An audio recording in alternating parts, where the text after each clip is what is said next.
What's up, Matadors? This is Jasmine. And this is Riley Rogers, and these are MatCast Announcements for Tuesday, September 28th. CIS is having a Mom and Garter drive to help all students participate in homecoming festives this year. If any students or teachers would like to donate some old mums and garters for previous years, it would be greatly appreciated. All donated mums and garters are to be given to Miss Ashley Garcia and Casey Martinez in CTE office room D127. This past Saturday, varsity cross country competed at the McNeil Cross Country Invitational. The varsity girls team finished 20th out of 34 teams, and the varsity boys team finished 13 out of 28 teams. Sub-varsity competed in Del Valley. The JV boys team finished 4th out of 5 teams. The JV girls A team finished 4th out of 5 teams. The JV girls B team finished 1st out of 3 teams. Seguin varsity girls, varsity boys, JV girls, and JV boys cross-country teams will compete at Seguin's very own Seguin Matador Cross Country Invitational at Starkey Park in Seguin, Texas on Saturday, October 2nd, 2021. Start preparing for homecoming week, October 4th through October 9th. You have 1 week to get your best outfits together for the Spirit Days, as well as to mark your calendar to attend the events we have planned. There will be community pep rally on Thursday, October 7th in the Matador Stadium. On Friday, Student Council, along with the junior class officers, BPA, choir, FFA, HOSA, girls soccer, theater, mariachi, Lady Mats basketball, will host a tailgate starting at 5 p.m. until the first kickoff at 7 p.m. Saturday will be the long-awaited Under the Stars homecoming dance. We have to see you all there. Let's go, Matadors. Our Mighty Matadors will face off against the Lavernia Bears this Friday, October 1st. Kickoff will be at 7 p.m. at Lavernia High School. Come out tonight and watch your Lady Matador volleyball team take on Vet Memorial as the Goldie Harris. Make sure to wear your best construction gear. Go Matt. The Gay Straight Alliance Club, or GSA, will be meeting during lunch on Tuesdays. That's today, in the CIS room with Mrs. Garcia. If you relate to this community or you support the fellow community, bring your lunch and head to room D101. If you have questions, please ask Ms. Silvius in the library of Ms. Garcia in the CIS room. Now it's time for our Matador Quote of the Day. At the end of the day, we can endure much more than we think we can. Well, that's all the announcements we have for today. Please stay tuned for a video featuring the work of Baseball Hall of Famer Roberto Clemente as part of Hispanic Heritage Month. For MatCast, this has been Riley Rogers. And Jasmine, and as always, it's a great day to be a Matador.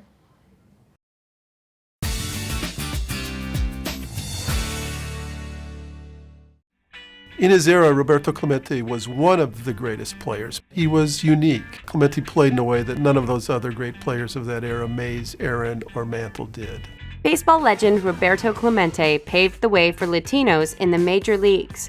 Clemente is best known as that rare ball player who actually grew as a human being as his talents were diminishing. And he became a great humanitarian whose motto was, if you have a chance to help others and fail to do so, you're wasting your time on this earth.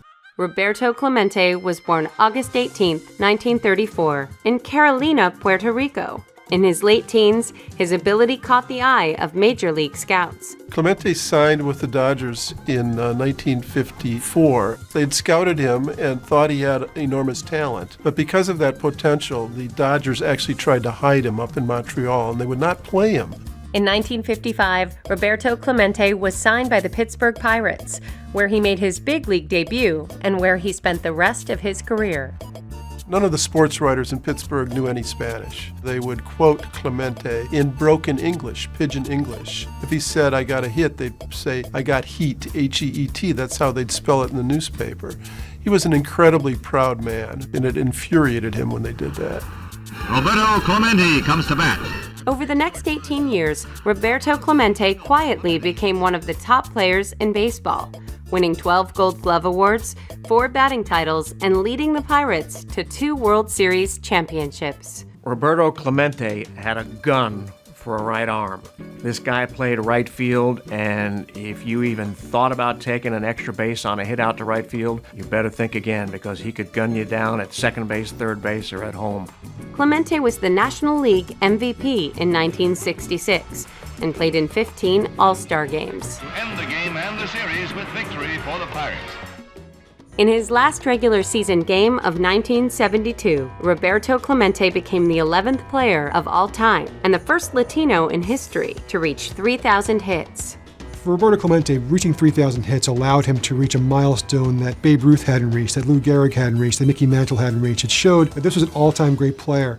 On December 31st, 1972, a plane carrying Roberto Clemente crashed off the coast of Puerto Rico. He was on his way to Nicaragua to deliver emergency relief supplies to victims of a devastating earthquake.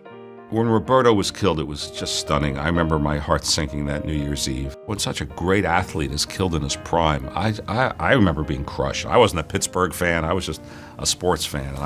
I think it was devastating. Clemente, by the time he died, was the patron saint of Latin American baseball. When word of his death arose, hundreds and hundreds of people drove to Pinones Beach near San Juan, Puerto Rico, where the plane went down, thinking that Clemente might walk out of the water. Only 3 months after his death, Roberto Clemente became the first Latino ever to be inducted into baseball's Hall of Fame. It's hard to say that anyone was the equivalent of Jackie Robinson, but Clemente is the closest thing. He was not the first Latino ball player in the major leagues, but he was the first great one. And because of the way he played and the way he lived, he set in motion a huge migration of Latino ball players into the major leagues. Roberto Clemente was posthumously awarded the Presidential Medal of Freedom in 2002. Roberto Clemente's legacy is not only being one of the all-time great players, but being one of the all-time great heroes. It's a wonderful legacy. I think he's one of those people that when you say Roberto Clemente, you smile. He was great in so many ways on and off the field.